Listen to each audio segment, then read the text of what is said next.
Well, do you guys want to go out on a game of Guess the Etymology? Yeah, let's do it. Oh. Don't make me read again. That's the only thing. I get too high to read.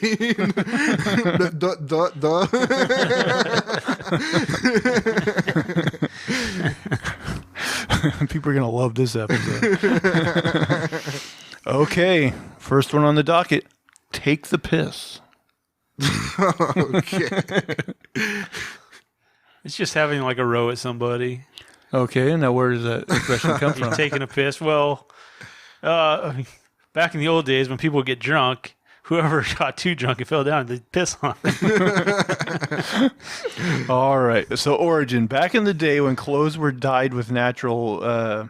or first, the meaning means mock someone or something.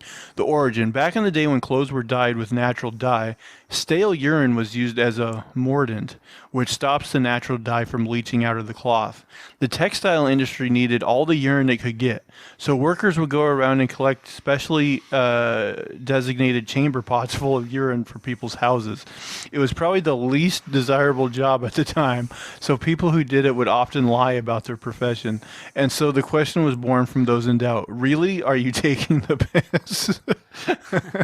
That's actually a pretty good origin. The piss boy. Can you imagine like a door-to-door piss taker? Can I have your piss? Bring out your piss. This piss has shit in it. Can't do one without the other. It's a package deal. Take it or leave it. Next, wolf in sheep's clothing. Man, the etymology. I mean, I don't know. Like, I'd known hunters that would wear, like, animal skins and stuff to get close to animals while hunting, so it could just be like a poacher. Like, yeah, I could see that. My brain went a whole different route. Okay, what's yours? I was thinking of like a harem of women and like a dude dressing up pretending to be a woman to get into the harem. I want to see this movie. That was a thing, wasn't it? I feel like people probably did that like back in the day. I think there's some, like, I don't know if it's a folk tale or like some lore. There is some story with that. Well, let's see what we got here. So the meaning, a person or thing that appears friendly or harmless but is really hostile. The origin, the warning that you can't necessarily trust someone who appears kind and friendly on the outside is centuries old, dating back to the Bible. In the English language, the King James Version of the Bible from 1611 has this passage in Matthew 7:15. Beware of false prophets which come to you in sheep's clothing, but inwardly they are ravening wolves. So I guess it's just a biblical thing. But where did they get it? Yeah. Where did they get it? Next, pulling someone's leg. I mean, that just makes me think of jerking somebody out. I'm teasing you. I'm just messing around.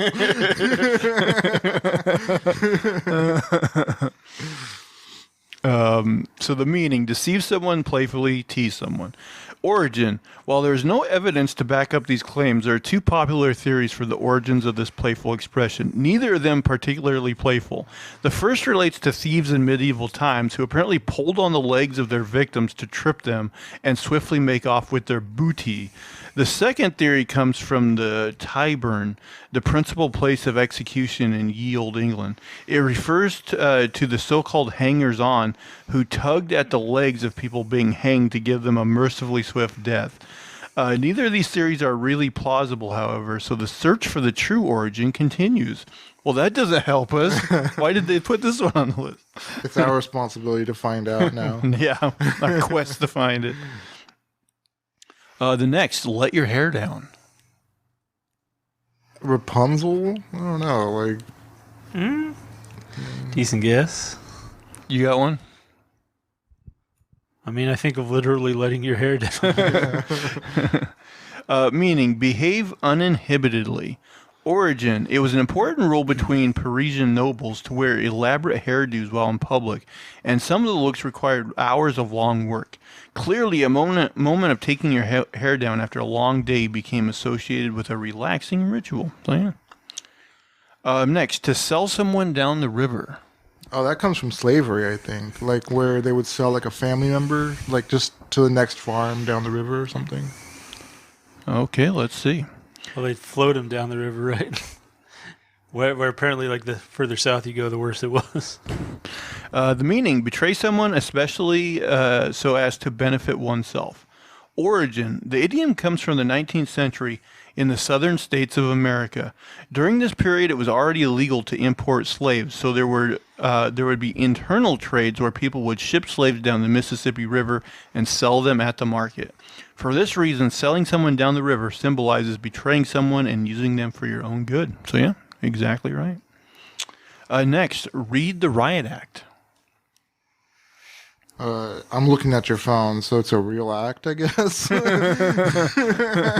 Well, let's see. Maybe that's just to throw you off. Meaning, give someone a strong warning that they must improve their behavior. Origin, in 18th century England, the Riot Act was a legal document that was read aloud in front of a crowd bigger than 12 people that were considered a threat to the peace. A public official would read a small part of the act and order people to leave peacefully within an hour. Anyone that remained after 1 hour was subject to arrest and removal by force. The next, rule of thumb. Oh, that's from beating your wife. You can't hit her with anything thicker than a thumb. The Sean Connery law. I think it's in the Bible. Meaning, a broadly accurate guide or principle based on experience or practice rather than theory. Origin, it is believed that the rule of thumb comes from 17th century England, where Judge Sir Francis Buller ruled that husbands can beat their wives with a stick if it is no wider than his thumb. Why did you know that? You're like, I still subscribe to this rule of thumb. Next, paint the town red. This is going to be like some bloody, like... Yeah. I know it's just like go out and have a party, have fun, but... Right. Maybe it has to do with like Passover. I don't know. Well, there were those things where like, yeah, like people would literally paint like their the door red or something. So the meaning, go out and enjoy oneself flamboyantly. Origin, there are two versions of how this idiom came to use. First, it is believed that back in 1837, a famous mischief maker known as the Marquis of Waterford had a wild night out with his group of friends, during which they knocked over flower pots, pulled knockers off of doors, and even broke windows. One of their biggest acts of vandalism was painting the doors of several homes with red paint. The other version of the story says that the origin of the idiom might have originated from the brothels of the American West, where they referred to drunk men behaving as if the whole town was a red light district. So it sounds like this is another one where they don't know for sure. Oh, this one could be good. Beat around the bush. Or just another violence against women. Beat around the bush. I don't know. I mean, maybe You can't even think of this one without thinking dirty thoughts. maybe burning bush, like biblical, but I can't figure out how Well, that. it's supposed to be kind of like just kind of drawing things out, right? Right. Maybe it's like, I don't know, you pretend like you're doing something. Well, let's see. Who is the saint who allegedly drove all the snakes from Ireland? No, St. Patrick, right? St. Patrick. I guess. The meaning, discuss a matter without coming to the point. Origin, beating around the bush is actually an action performed while hunting, driving birds and other animals out into the open. After this was done, others would then catch the animals. Good luck catching a bird coming out of a bush. I think you catch it with a shotgun. Oh.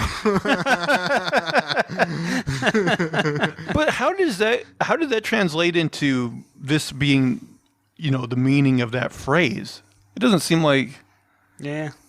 Discuss a matter without coming to a point. Okay. But it seems like... Maybe you're just trying to draw something out of somebody. Yeah. Oh, okay. Okay. Next, break the ice. Guessing it comes from the north. I think it probably has to do with fishing, like break the ice to get into like fishing water. Maybe it was like an old-fashioned, like people making ice for their drinks, and they're like, we'll break the ice and have a drink together. You're going to have to break the ice if you want that warm, tasty tuna. Meaning, do or say something to relieve tension or get conversation going in a strained situation or when strangers meet. Origin. In the old days, commercial ships would often get stuck in frozen rivers during wintertime, so smaller ships called icebreakers would come to clear the path to shore by breaking the ice. In the 17th century, people began to use the phrase to mean to reduce tension in a social situation. And I think this is the final one for the day. More than you can shake a stick at. You can shake a stick. I don't know. I have no clue. Not enough stick to shake. I was going to say, this is going to be some other rule about beating your wife. That's a huge bitch. Yeah, she's definitely more than you can shake a stick at. You need a bigger thumb.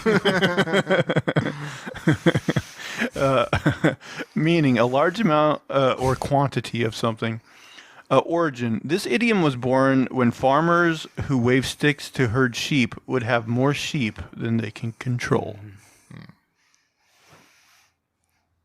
I would shake a stick at her, but I need to buy a full tank of gas just to get to the other side. It's like an Al Bundy. I think the rule of thumb and the take the piss were the best ones out of this bunch. Just being like a door-to-door piss taker. I mean, How do you lie about that? Oh no, I'm not. This isn't my job. I'm just taking this because I want to. also like did he have like some containers he was putting all the piss into? Then I assume. Yeah, I think they have like a big bucket or something. Can't take all those chamber pots with you. He's just giving people like a new chamber pot in return. They're losing money on the whole deal. Like, we're giving out too many chamber pots, man. Have to pay a deposit on your chamber pot. I'd be like, you better be paying me money for my valuable piss. Also, the fact that it was the piss that like kept the dye in the clothing, so like you were wearing like these piss-soaked shirts and shit, essentially. Well, no, they used to tan hides with piss, and like I heard this story from somebody, and it's like secondhand, but they knew somebody who'd gotten one of these like vintage jackets, and apparently he'd been tanned with piss, and like he's riding his motorcycle around, it started to rain, and just like this smell of piss just started coming out of the coat.